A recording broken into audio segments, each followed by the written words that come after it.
Now, I know there are a lot of trades that have been talking in recent years about how video game adaptations are finally good because of shows like The Last of Us and Fallout, and they're perfectly entitled to their opinions. It just doesn't make them any less wrong.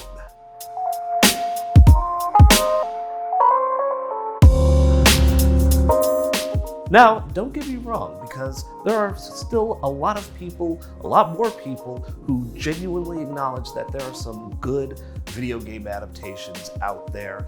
And even if we're acknowledging the early failures like Super Mario Brothers or Double Dragon, we're still going to give credit to even campier fare like Street Fighter, especially for Raul Julia's stellar performances as Bison. And just so we are crystal Pepsi clear, when it comes to Mortal Kombat, that movie slaps gore nuts. Was the movie supposed to win some Oscars? No. It wasn't like we were trying to elevate it to some level of prestige media like we do with our video game adaptations now. This was a movie based on a video game where the title featured a word that was spelled improperly on purpose. This was a movie based on a video game that originally started as a Jean-Claude Van Damme riff. And it's kind of crazy when you look at the Street Fighter movie tie-in game that tried to ape the visual techniques of Mortal Kombat and only had less than a tenth of the time to develop the game and didn't even have the blood and gore of Mortal Kombat. And obviously that was the big selling point for Mortal Kombat when it came out in arcades back in 1992, before it quickly transitioned into home consoles. It wasn't long before Hollywood came a-calling and decided that this particular property needed to have movie, TV show, stage performances. Seriously, let's talk about the 90s where almost every major property aimed at kids had its own stage show. We're talking about Mortal Kombat, Power Rangers. Do you remember when Teenage Mutant Ninja Turtles had full-on stadium shows where they were performing as a rock band? Those were dark times, people. Now, I don't want to get too into the weeds of the production of this film just because there are far more videos on YouTube that have covered this ground in far greater detail than I probably ever could. I just wanted to show it some love for its 30th anniversary. Despite a few liberties being taken with the source material here and there, I think one of the things that stood out for Mortal Kombat when it first came out was just how faithful it was to the property. They didn't really mess around with the specifics of it, where you have a group of fighters that are brought together to represent Earthrealm and fight in a tournament to decide whether or not Earth will survive or if it will be taken over by a hellish demon dimension known as Outworld, ruled over by the merciless Shao Kahn. Playing like a supernatural riff on Enter the Dragon, the film follows Liu Kang as he's joined by martial arts actor Johnny Cage and nebulous law enforcement officer Sonya Blade. Seriously, this has kind of been one of my pet peeves about this one particular character, besides her penchant for saying combat time throughout the USA animated series. Combat time! Combat time! Combat time! But is Sonya Blade a police officer, or is she a member of the military? Because I feel like depending on what you're watching or what you're playing, it could be either or. Did this kind of predict the Trump administration? Ultimately, they're informed that one of them will decide the outcome of this generation's edition of the tournament known as Mortal Kombat by Connor McLeod of the Clan McLeod. And yes, it is important for us to acknowledge the rather problematic nature of Christopher Lambert playing a Scotsman. But outside of that, you do have to give Mortal Kombat credit for its stellar cast because number one, you've got Robin Shou from Hong Kong cinema and just absolutely magical hair. You've got Lyndon Ashby. You've got Bridget Wilson in there. You've got Talisa Soto, Trevor Goddard, as well as the goat of all goats in terms of 90s action movie villains, Mr. Cary Hiroyuki Tagawa as Shang Tsung.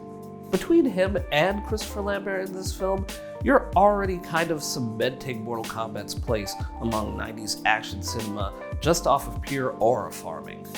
These two don't even have to fight each other, it's that serious. And one of the great things that the filmmakers do is how they interpret these characters a little bit differently than how they are portrayed in the video games, because you've got Raiden on the one hand, who, yes, probably should have been played by an actor of Asian descent, but you do get this great sort of jovial quality that Lambert is giving to his performance, and you're kind of balancing that out with this wise element of him as this elder god of lightning and thunder. So it kind of works for me, even though we can say, it's a good thing that the 2021 reboot kind of tried to address this, even though Tadanobu Asano is Japanese and not Chinese, but it is what it is. And of course, you have Cary Tagawa as Shang Tsung, and what they do is kind of modernize him, like a lot actually, because from the games, you kind of have him as a little bit of a Fu Manchu caricature to an extent, and here he has more swagger, more bravado. He's very much more modern as far as how he's portrayed, and just in his overall look and that coat. When I tell you, 30 years later, I'm gonna still need that coat, man. Where can I find that coat? Of course, in actuality, one of the things that was a major concern for the filmmakers and the producers was the fact that when they were wrapping up production on Mortal Kombat, they were afraid that there wasn't actually that much action in the film.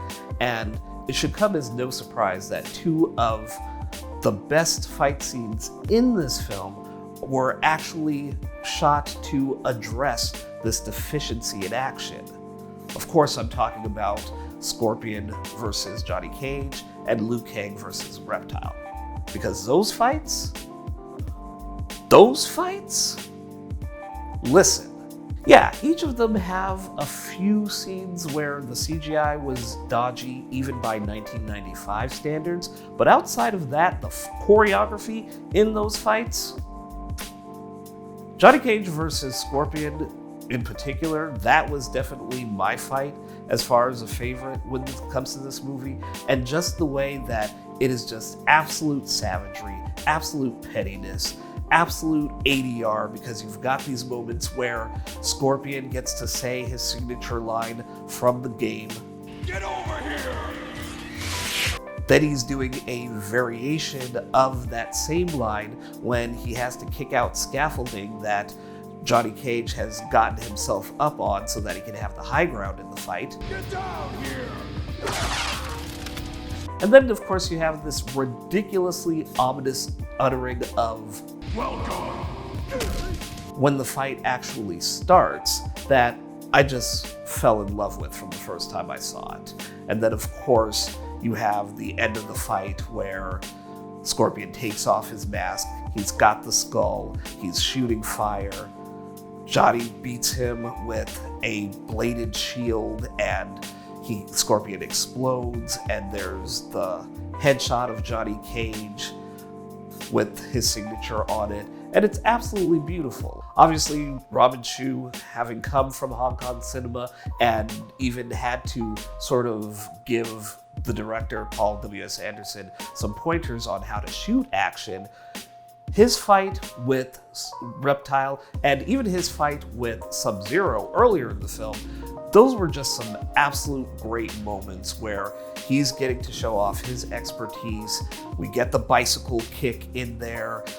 Reptile is just kind of being incredibly feral, and it's like someone gave a lizard meth and just let them run free.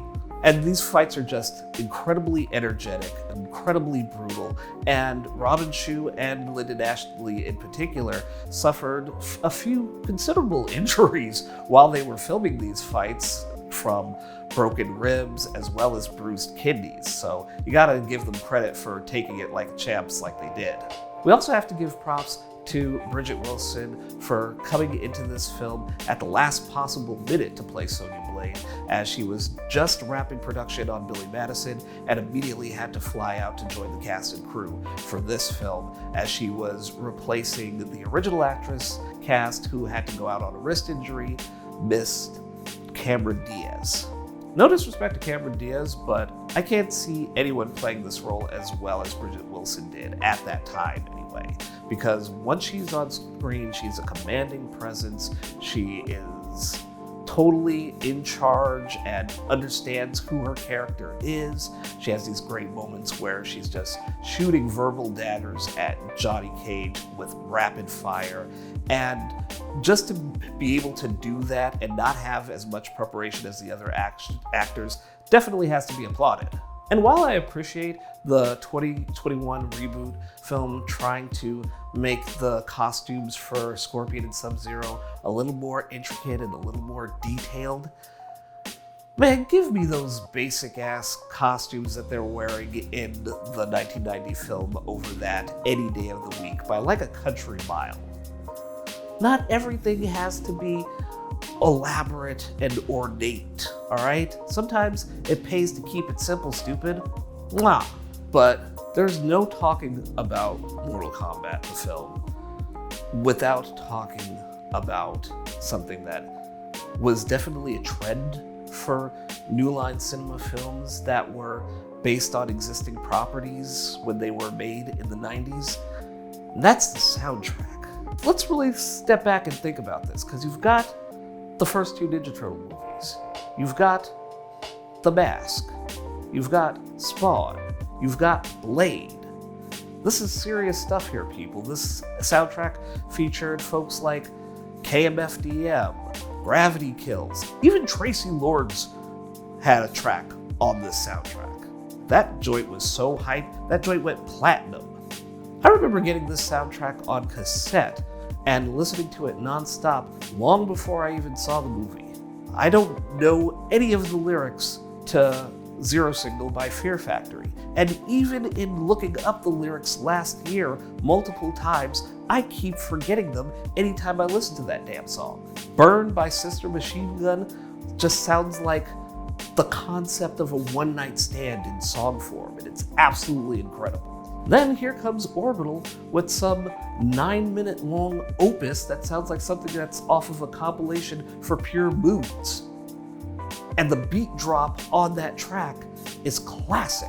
To say nothing of the fact that you got not one, but two versions of the standard Mortal Kombat theme, and they both absolutely rip. All I'm saying is, this movie came out at just the right time back in the mid-90s. Not too long after the games first came out and started gaining popularity, and obviously the property has extended itself through a ton of sequels to the game and a lot of reboots as well for the game.